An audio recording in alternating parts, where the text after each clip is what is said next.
Colleagues, senators, we have indicated that the police are doing very well. They continue to protect lives and property of each and every Kenyan, and therefore they use force where necessary, especially when their lives is in danger.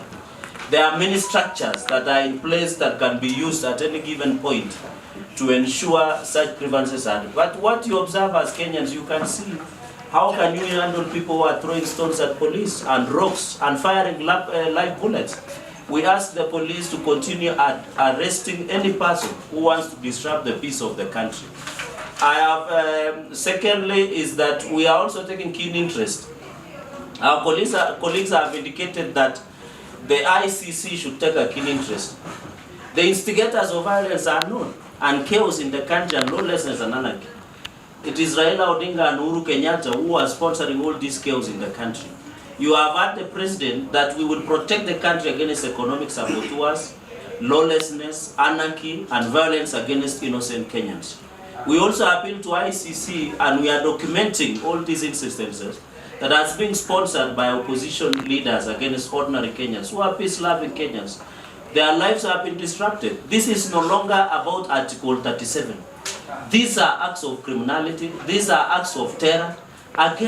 Na mpenzi mtazamaji, karibu sana katika channel hii ambayo inazidi kukufahamisha kila matukio ambayo yanazidi kutukia kila baada ya sekunde hapa ndani ya Mkenya TV. Hapo kama bado hujasubscribe, like, share na comment, na kusiweze kufanya hivyo ili uweze kufahamishwa kila ambacho kinatendeka. Hasa sasa hivi nikiingia ndani moja kwa moja ni kwamba tunaona kwamba muungano wa maseneta wale wa Kenya Kwanza ukiongozwa na Cherargei ambaye ni seneta wa Nandi, ameongoza wafuasi wa mrengo ule wa Kenya Kwanza, huku wakisema kwamba viongozi kutoka Kenya Kwanza pamoja na UDA wao wanaona kwamba ICC inafaa kutazama na kuona kwamba kufikia sasa Uhuru Muigai Kenyatta na Raila Odinga wao ndio wanafaa kukamatwa. Na seneta huyu amepongeza maafisa polisi kwa kutumia nguvu kupitakiasi, akisema kwamba wale pia ni binadamu, hivyo kwamba hawezi kabiliana na wakazi ambao wanawarusha mawe na kuwaacha bila kuwajibu kwa namna yote. Hivyo anasema kwamba kila ambacho wanafanya maafisa polisi ni sawa, kwa sababu tunaona kwamba maafisa polisi wanazidi kupiga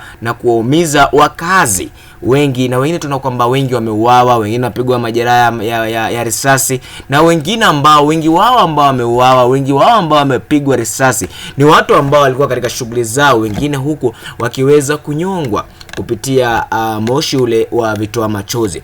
Kwa hivyo tunaona kwamba viongozi hawa wa Kenya Kwanza wanakubaliana na kusema kwamba maafisa polisi wanafanya swala ambalo lipo sawa, huku wakipinga section ambayo ipo katiba ambayo ni section 37 ikikubalia picketing na kufanya maandamano, kusema kwamba hilo si swala ambalo sasa hivi Wakenya wanafaa kuliangalia, wanafaa kuangalia swala lingine, huku wakisema kwamba Kenya Kwanza au wakisema kwamba wao walipata uongozi kwa uhalali, ambaye rais wao ambaye ni Rais William Ruto alipata uongozi kwa uhalali, akisema kwamba Azimio hawapo kwa minajili ya Wakenya, wapo pale kwa sababu ya matumbo yao, wapo pale ili waweze kufanya grabbing ya power. Hili ni swala ambalo unataka kujisikizia mwenyewe wewe kama Mkenya halisia. Mkenya kama Mkenya, unahisi kwamba swala hili Wakenya wakijitokeza kwa wengi ili kufanya maandamano ni kwa sababu ya Azimio, au ni kwa sababu wanahisi kwamba kiatu hiki cha uchumi kimewafinya na kimekuwa kidogo? Ni haya tu kwa sasa, nazidi kuomba uzidi kusubscribe, kulike, kushare na comment. Mpaka wakati mwingine,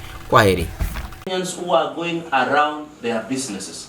So we want to ask our colleagues to stop these crocodile tears of alleging things that do not exist. Number 3 is that while we urge Kenyans here in the city of Nairobi and any other part of the country to ensure that they go about their normal working business, as you have seen, Senate is in session, or Parliament as you would want to put it.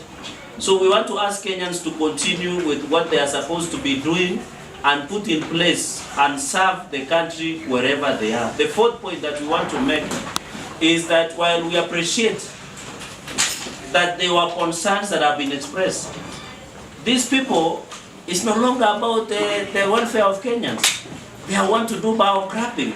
They want power. They are power hungry, and we know why. The reasons they are fighting the government of the day. I want to ask, the elections were done and dusted. Dr. William Samoei Kipchirchir Arap Ruto won fair and square. They went to Supreme Court. The Supreme Court ruled that these matters and ruled and said that William Ruto was elected validly as the 5th president of the Republic of Kenya.